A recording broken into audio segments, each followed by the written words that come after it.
Hey, everybody. Welcome back. Happy Thursday. Hi. Ashley Dole here, and joined by my co-host, Natasha Velez. If you are new here, this channel really is GovConHacks, where we give you strategic advice, tips, and help make your life easier in government contracting. So you can support us if you're just joining us by liking, sharing, subscribing, and commenting. And we are really going to need participation for tonight's episode. So I look forward to it. How was your week, Natasha? It was amazing, but it's busy. Busy? You look so pretty in your... Thank you. We have soft week next week, so I'm getting ready to look like a human being outside of my troll mode hidden in my house all week. I go outside and I get to see people at conferences, and I'm like, there are people around. I know, I gotta put eyelashes on. I No, was I'm like, just kidding. I was enjoying the non-eyelash for like 3 weeks. I was like, oh.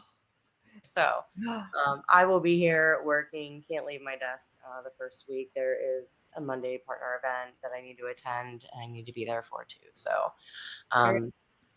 but let's go ahead and dive in. So I know there's been so much unsurety. Now things are starting to smooth out. And I gotta say, not for nothing, but with forecasts being completely blank, everybody's like, oh, how do I get in front of the opportunities? Mhm. Meanwhile, I went on SAM today, and this morning when I woke up, last night before I went to sleep, there were 3,220. Mhm. In pre-solicitation, sources sought, Mhm. 3,020. Now I'm looking here, there is 3,294. So it's really happening that fast. And while the forecasts are still bland, I wanted to make sure that our audience isn't missing anything, because I'm starting to pick up on the changes that are being made in sort of the terminology, right? Yeah. I was going to just kind of sift through some of these and point out some of the things that I'm noticing. I mean, and you probably in your proposal realm have already seen a lot of this stuff. Well, yeah. And there's some changes, right? There's some keywords we're not allowed to say anymore, and there's some keywords that we're looking for. Some FAR regulations removed, and some new executive order FAR regulations being put in place. So we're seeing those changes. But as we all knew it would, and we said it a million times, the government does not stop spending money. They spend quite a bit. It's never going to stop. It's just where they pivot to. Yeah, they're spending differently. Right. It ducked down for a little bit and it's back up again. Yeah. So let's go ahead and share, because I want to show you guys. And this is where the participation comes in, because I'm going to drive and I might show you a whole bunch of stuff that you don't care about, right? But if you chime in and you comment things that you want to see in the comments, I'll let you drive. Basically, you tell me what industry you're in, what you're selling, and I'll show you how I'll go about looking for it and catching it before it's been a solicitation for 7 days. It's due next week. You know what I mean? Like, that's one thing I'm noticing that is very prevalent, is that they're literally letting you know before the solicitation that this is going to happen, right? So how do you make sure that you're in the know too? And you can't always judge it by the title anymore, guys. So let's go ahead and add this to the stage. Probably have to reformat us a little bit. Oh, no, that looks all right. I like that one. All right, so here's what I did. And just for the sake of time, the only filters I put in here were responses and date offers due next 3 months, and sources sought pre-solicitation. I do not care about solicitations right now. That's not the point of this one. We can cover that in another session.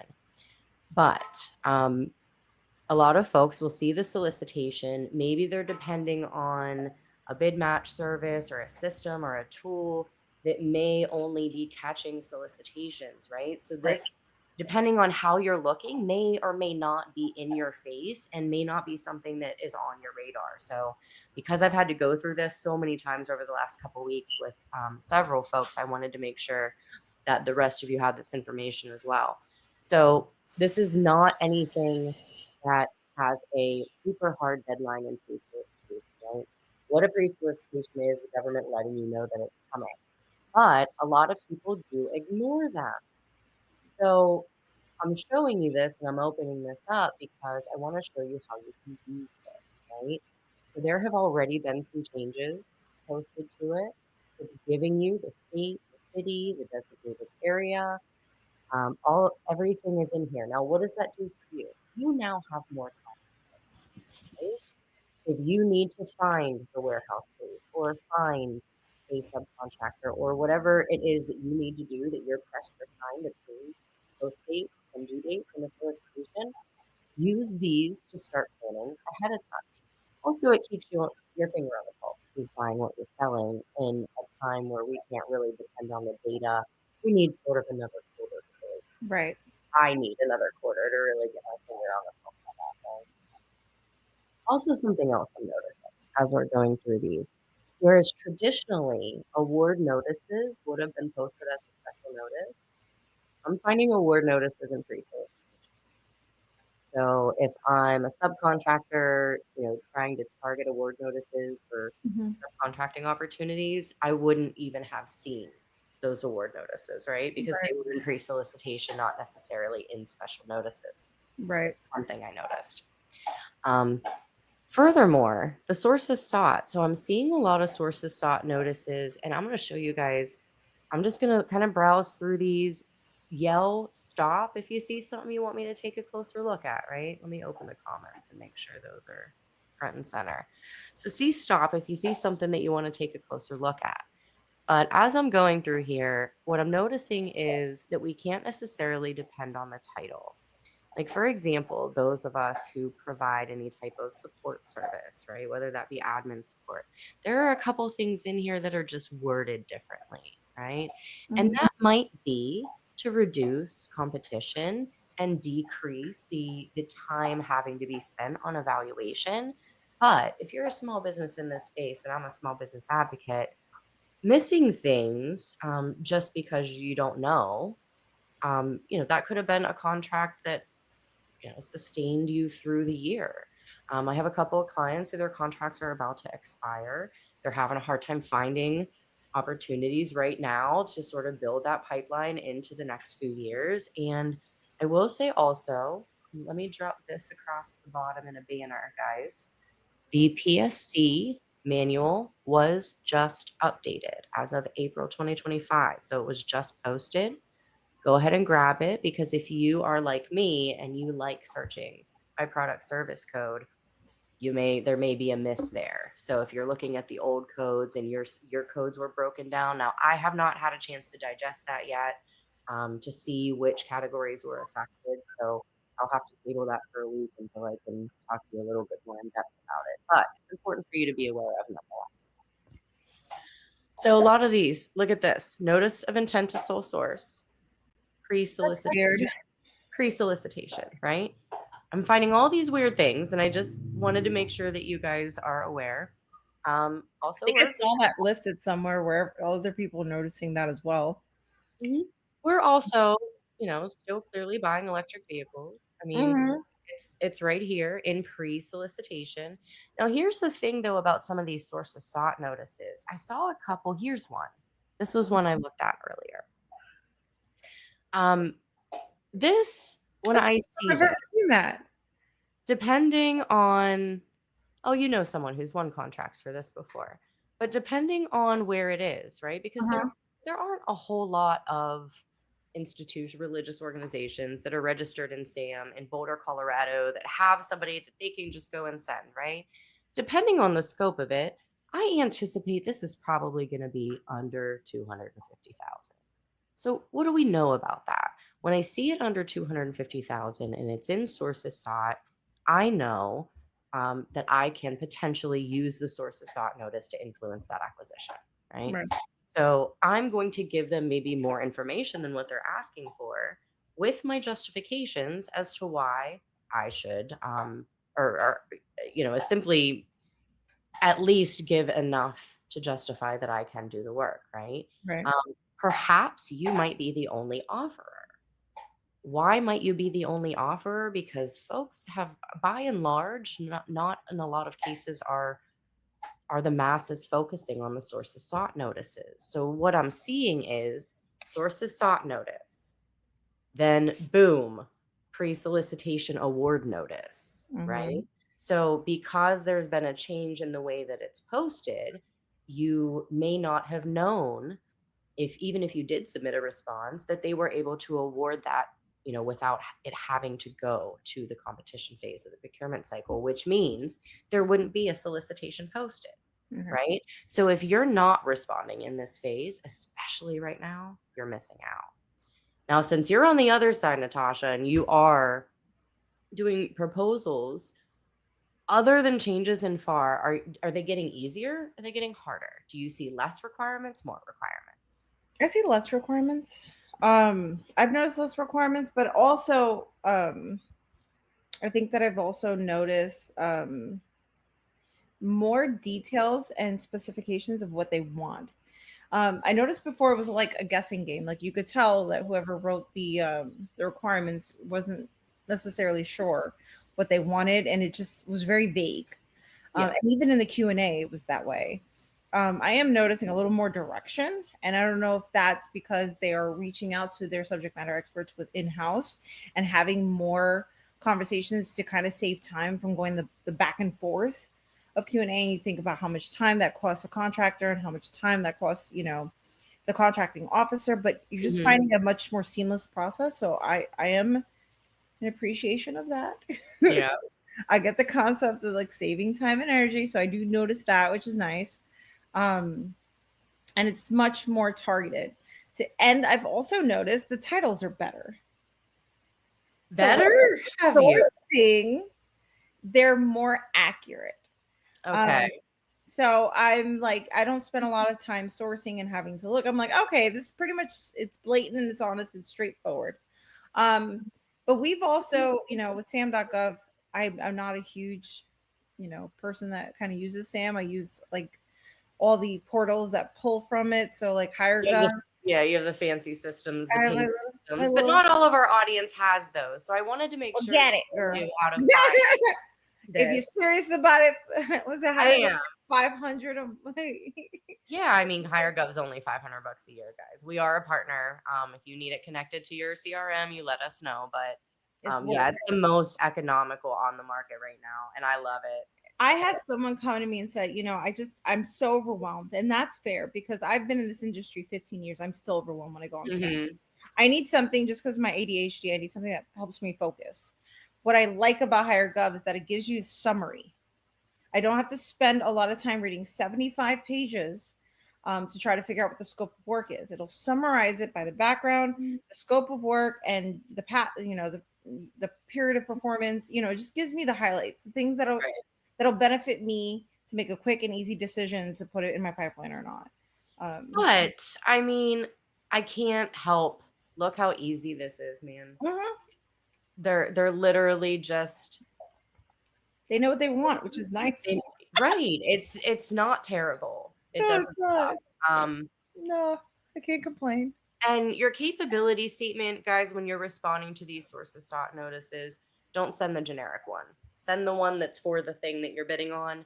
Yeah. Because here's the thing: is with all the award Mhm. notices I'm seeing, not to say that there aren't solicitations, but the amount of simplified acquisitions that are flying off the shelves that aren't making it to solicitation right now is Mhm. at a pretty high amount. So if your search filters in your fancy paid system do Right. not include pre-solicitations and sources sought, you're probably missing a lot more than what you're seeing right now. And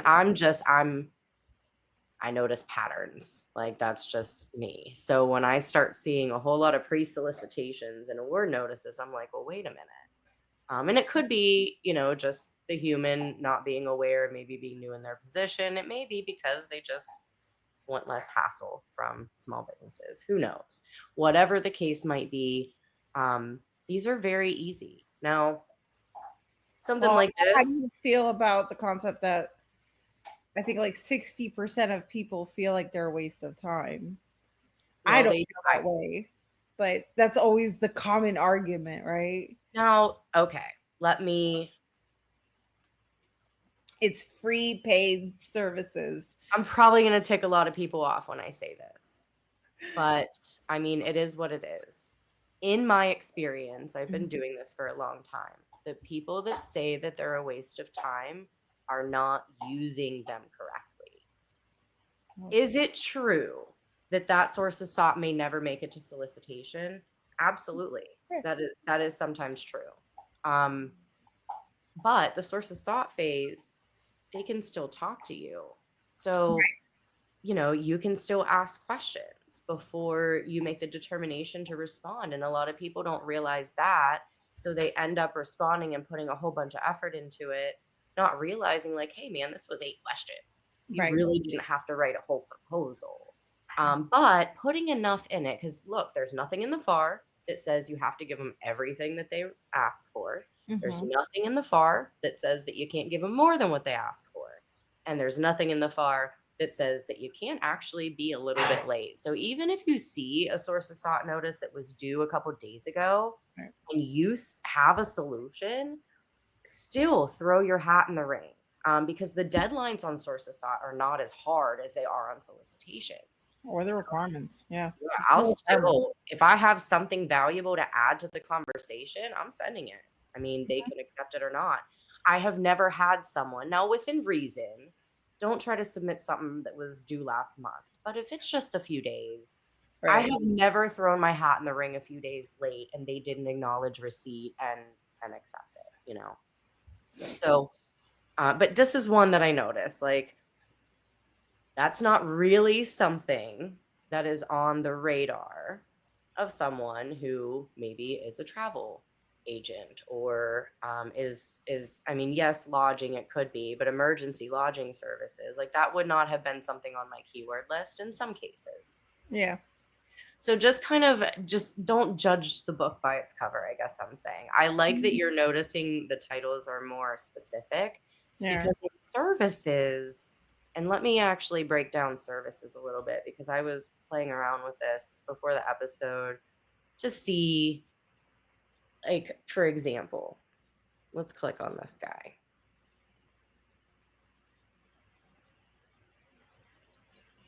What are we using? So we're going to use a consulting NAICS code, but they want a system. It's a support operating and support management information system. If I build systems, I would not be looking under that code. Yeah. That's the point of the episode, you see, because unless you're digging into this and if you're just depending on search results and notifications from existing search results, you're missing a lot more than what you're seeing. If I were looking for opportunities by NAICS code, I would have never have found this. No. And it reasonably is something that I could potentially bid on. Now, I did already no-go it because they do want FedRAMP authorization. However, your software does have FedRAMP authorization, it's perfect. It's in simplified. It could be simplified acquisition. This one might actually go to solicitation. But how many people didn't see that? So Right. moving down Absolutely. our list here. If you see anything, since nobody's commenting, guys, if you want to drop your core competencies, or what you do into the chat, or what type of information you're looking for on SAM and you're having trouble finding, let me know. I'll go ahead and show you live and we'll see if we can't find something that works for you. Professional Look instructor. at this advisory and support and You technical. notice in your sources SOTs, you're starting to see like events and conferences and stuff. Yeah, so those are usually under special notices, Yeah. too, right? So it's kind of the wild, wild west right now. I wonder It if they is. just got rid of special notices altogether. I don't know. We can take a look. We can dive down that rabbit hole, I'm actually. just really curious. I don't Are see we any using special. those anymore? Let's see if we're using special notices. We're going to go, whoops, I didn't mean to hit that. Oh, so they did change your search. They also changed USA Spending.gov They're changing the search features. Like this is now Mhm. contracting. That was kind of threw me off for a moment there. Let's see what's in special notices. So we've got a draft solicitation, Mhm. generator maintenance. Hold on a minute. It's not asking for offers, but what exactly is it doing here then? Let's see what it's Endorsement doing here. is not a request for proposal. Oh, this is a sole source. Yeah, Okay. which is fine. And again, simplified acquisitions. So guys, they're able to award contracts, sole source, and justify it because this isn't even an 8A or anything. This isn't small business set aside. This isn't anything, but Right. it is under the simplified acquisition threshold. All right, going through here a little bit further. Army Open Solicitation AOS. Let's see what that is. Mhm.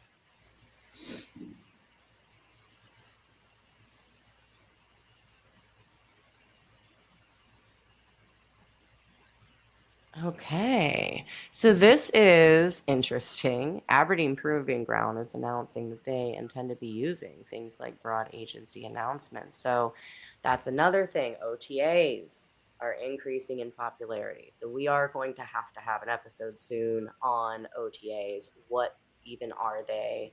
What can you expect? And I'll just spoiler alert, there's a white paper involved. So if you're in R&D, even some software development, like there's a lot of innovation that's going to be going through OTAs. So it looks like they're using the special notices area in part erroneously, but also in part to notify you of specific agency changes, targeted Mhm. agency changes as well. This is actually interesting. I know we have someone in our community that this would be perfect for. I have a couple of people that do that. Vancouver, Washington. This is an IDIQ, so they plan on picking someone. It'll probably and I'm not getting through the attachments right now, but it's probably something like base plus for option years, because they are, you know, putting it as an IDIQ. And that's really so think about that. Typically, I'd be recompeting translation services every year. The acquisition cost goes through the roof. Every year I compete that. 100 people respond to it. Now I'm reading 100 proposals for something that I could have just done over a 5-year period, right? Right. That has its benefits and, pros and cons to everything here. The I pro love a good IDIQ though. Some I people spend their whole lives and that's their whole strategy is just IDIQs. Well, because it's long-term revenue. And here's the thing is if you are able to land a base 1+4 option Right. and you perform well that first option, a lot of folks think that it's like that they're entitled to those option years. But performing well and also making plans for Uh, the subsequent option years with stakeholders internally during that base year is uh, the way to make sure you secure those option years. that is very true. I had met a guy who was like, I started a business. All we did was focus on IDIQs, and now we're like, there were like millionaires at that point.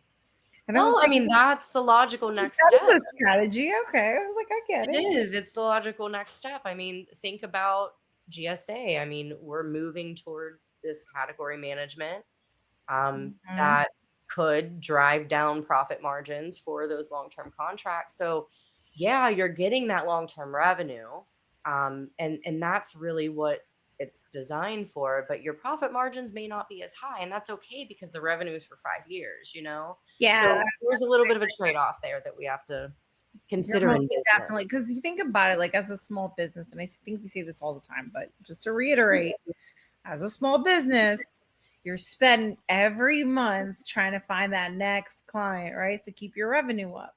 Right. Um, but in the government, you can literally sign a 5-year contract and have stable income. So yeah, it is a trade-off. Very much so. But you do wanna make sure that you're growing that pipeline, right? Oh, Because yeah. what happens if in year 3 They your get comfortable. contract right, Really they comfortable. you get unseated Well, and, they say, what is it like? A, right? when you have project management, when you win a contract, that project management is still sales because you want to build that rapport with the in relationship in regards to knowing that there's going to be a recompete at some point. And don't get me wrong, there could always be extensions or modifications to your contract. So there's always the opportunity to upsell, right?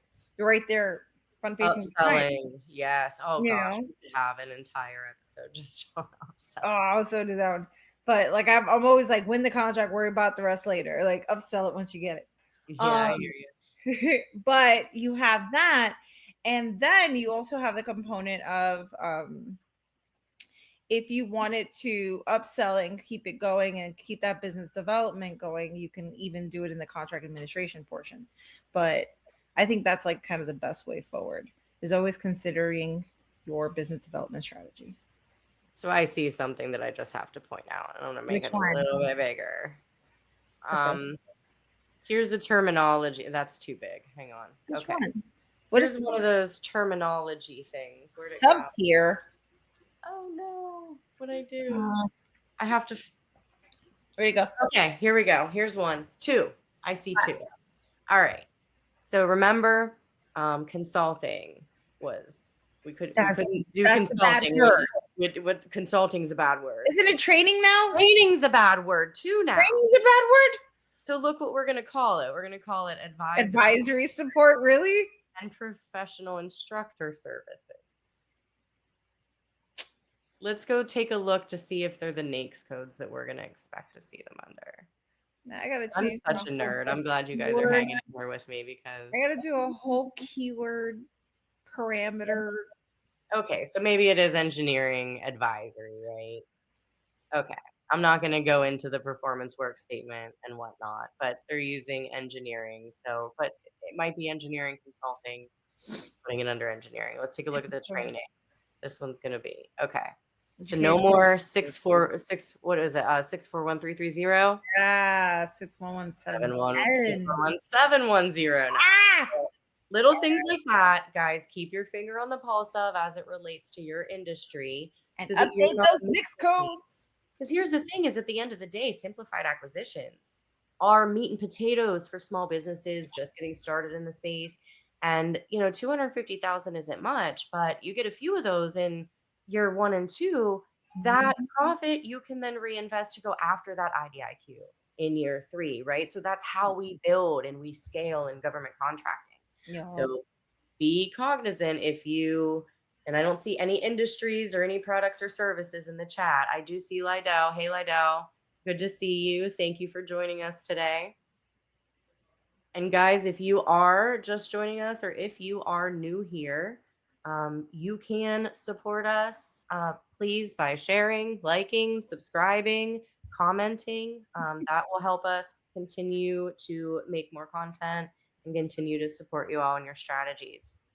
But I thought this was really interesting. All the things of training. You're going to see more of this, but more in depth. Yes. Oh, yeah. A lot more of this. But those were just some things like I was messing around on SAM. I was 8 years old when I learned about that. Now it's okay. I have to change my NAICS codes. And now I have to change my parameters, my key searches. So be proactive, change. Things are changing, but we change with them. But I didn't know that. I was like, oh, okay. Advisory services. Here's something else. We're used to seeing language translation being used, right? As keywords. This is translator interpreter, right? So that's just one difference in terminology I'm noticing. Master planning services, R408. We know what that is. That's program management. So see what they're doing there. They're using the PSC code and the title, but calling it master planning. It's not project management. It's master planning. Make sure you call it that too. I'm sure every project manager is giddy knowing they're the master planner. They're all going to be master planners now. I know it. But this is what we mean by pivoting, right? This was the data that I have been waiting for to see, okay, if we can't call it that, what can we call it, right? Ashley was like, I could do this show without you today because, girl, she had all the market research ready. Because I had already been through this. I was already jotting down notes. I was like, look at this. I was like, I'm just here for moral support. Well, no, your insight is super valuable because I got to tell you, I'm not going through all these documents here today. So I'm glad that you were able to give us some light Oh, on the man. simplification happening in the proposal side. Administration. Let me see that one. Which one? Administrative and personnel facility security support.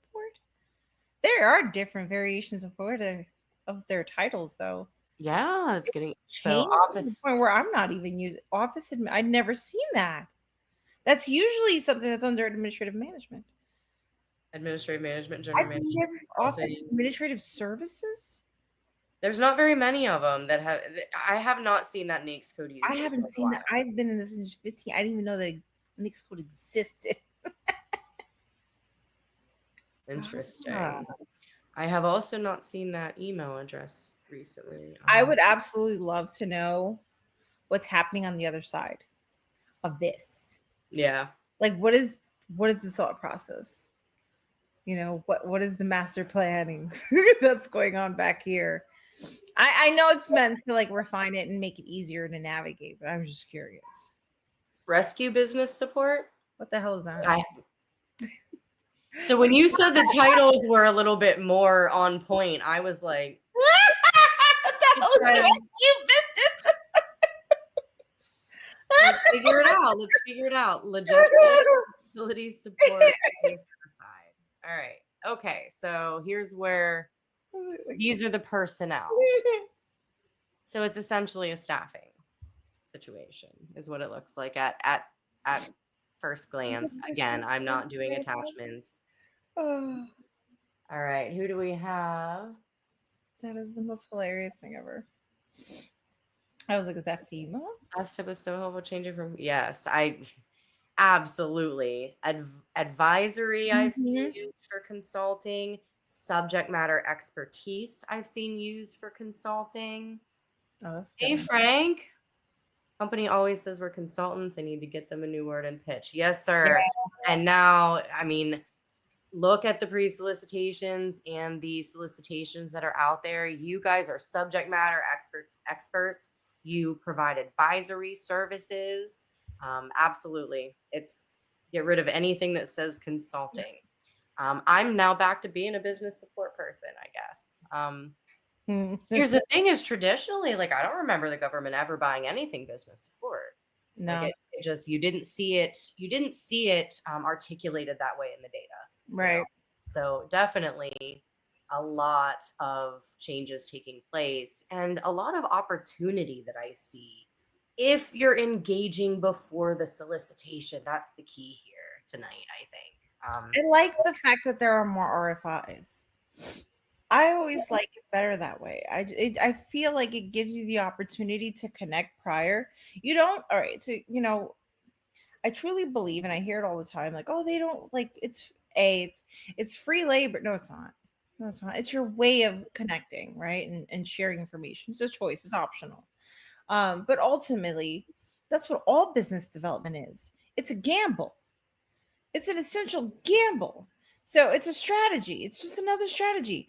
You spend a lot of time and money putting out a proposal that you don't know if you're going to win or not. For a maybe, right? So it's the same. So maybe you save that time and you put out a little white paper, you put out a little RFI out there, and they connect with you and they're interested in what you have to offer. And maybe they do a special notice or a pre-solicitation. We're going to do a pre-solicitation and say, hey, you won. And you get to do it because you contacted us and gave us the solutioning and helped us, and you checked all the boxes, and you saved more money in the long run by taking that attitude and switching it around into a positive, right? And just kind of taking a chance on yourself. I mean, you miss 100% of the chances you don't take. That is absolutely for sure. It doesn't hurt. It's one page. And with ChatGPT nowadays, I mean, you guys can write a page in an hour. Come on. Oh, we do have some project manager going on here. Okay. Support services. So okay. This is opportunity because if you're a subject matter expert, and you're a PMP, I mean, this potentially might be a simplified acquisition. I'm not going to dig too far into it, but look, Like when you what guys are happened? out here reviewing these things and you can look at the work, and if you're in your industry for a while and you're used to your industry, you're going to know by looking at the scope roundabout what that dollar figure is, Yeah. right? If that dollar figure comes in lower than 250,000, put a little extra effort into that source of sought. Try to ghost your competitors. Try to justify why you are the best person. That $250,000 spot right now is the sweet spot. So if we're going to be moving more toward these long-term IDIQs and contract vehicles, small businesses are not necessarily going to, not saying you're not going to have a shot, please don't get me wrong, but your cost per sale is going to go up, right? So the probability of you onboarding as a prime on these contract vehicles, you may decide to not even bid because it's too much. But this stuff, the crumbs, these are definitely, I mean, there's so many of them that could lead to bigger acquisitions that you influence once you get your foot in that door. So do not outreach support. We don't do marketing anymore, guys. No more marketing. It's irrelevant. But outreach support, no. Now that is something that is vital. We're really just, it's like a tit for tat here. Where are we putting this under? Look what we're putting it under now. So all of the NAICS codes for marketing that were on your radar, graphic design, marketing, consulting, all of that stuff. Now you are 541990 and R408. Let's see what they want. They do want a potential woman-owned small business firm. Now here, okay, so they did apparently find it because they did set it aside.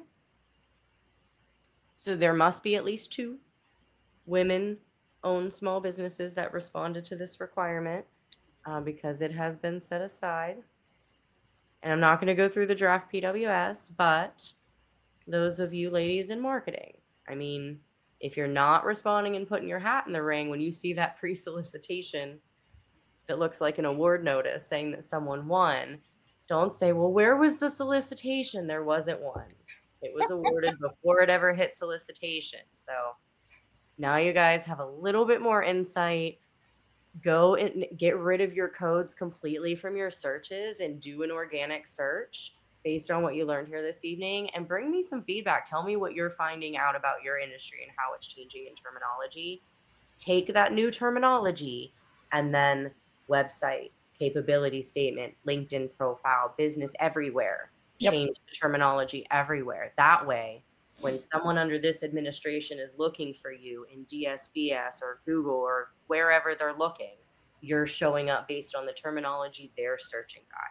So I know there wasn't format and a whole like organized plan to this episode, but no, I learned a lot. I'm still over here looking at security support services and I'm like, okay. So no, absolutely. I think it was I hope that you guys saw value in this episode. Natasha was quite confused with my excitement. So okay, girl, what are you so excited about? And I was like, I get it. Data. I mean, they're opportunities. You call it data, I call it opportunities. Data. Thank you so much, Frank. I appreciate your joining in and your participation. Do let me know what you're seeing out there, and maybe we can just meet off the podcast personally and talk about what you're seeing as far as changes in consulting. So I know that you guys do a lot of different types of consulting. So there's probably different changes that are happening depending on the type of consulting. Over here, it's calling it subject matter expertise. Over here, we're calling advisory. So tailoring those capability statements is definitely the next step. I think I'm going to be rocking that master planning. Everybody's a master one right there. All right. Anybody have any last minute questions before we head off? When I head off of here, I am out for the whole weekend. Where you going? Don't call me. I'm going to the island. I'm pitching a tent. Don't call me. Oh my goodness. Terrifying. Me alone. I need to unplug. and then I will come back Monday with a refreshed perspective. Get it, girl. Don't forget to unplug, guys. If you take nothing away from this episode, take time for yourself. Don't forget about that, because government contracting, enough of it will make you crazy after a while. It's been a rough week. It's been a rough month. It's been a rough year. What year? What month is it? Can you It's believe already that we're May. already in May? I can't. I don't understand what's happening. I don't even know.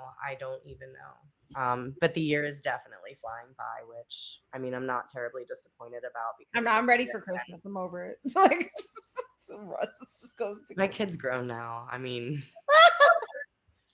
Christmas, you'll be lucky if I put a tree up this year. But no, just like Santa Claus. I need to have all the trees. Maybe that's why I'll live vicariously through you, and I'll get all of your pictures of all of your decorations and all of you'll be over for Christmas. Probably. I'll come over for your Christmas I'll party. live in my tree. I'll bring the high noons. Mm-hmm. All right, guys, you have a great weekend. Take care of yourselves. Let us know if you have questions, if you want to see something specific, if this episode sparked additional questions you have. We do check comments, so please be sure to drop your questions in the comments. If it's a whole nother episode that we can create that will help answer that question, we are not opposed to doing that. So once again, guidance is always key. And also, if you need services, Ashley does CRM support for Monday.com, which I've recently seen her recent build up, and am I impressed? And that was one kick-ass system. That was beautiful. And she also does business development, capture, and market research, as you can see. And if I'm in market research. I'm your girl. Yeah, I will definitely be happy to take your calls. If you guys do need assistance, you can find at GovConHacks.com/strategy session, schedule a call with me. I must say, though, in closing, and so there is a process. If you are interested in teaming with either one of us, please do not use the same calendar link. Please do send us your capability statements in advance. I've had a lot of people on my calendar rescheduling, and it's been a little chaotic to keep up with for teaming opportunities. So I appreciate the interest. I really, really do. I look forward to getting in touch with all of you eventually, but let's do it the right way. Send me your capability statement. Give me a moment to evaluate that, look you guys up, and then we'll set a proper virtual meeting to where we can sit down and talk about opportunities together after an NDA is signed. This isn't definitely have to just be respectful of everyone's time. So thank you all for your interest. Please share this with someone that you think that it might help. Like, subscribe and tap the bell for notifications. We'll be back in 2 weeks live, and we will try to have something posted for you guys next Thursday. So we'll need to schedule that, Natasha. Yes, we'll do it to get back. All right, everyone. Have a great weekend. Take care. Bye. Bye-bye.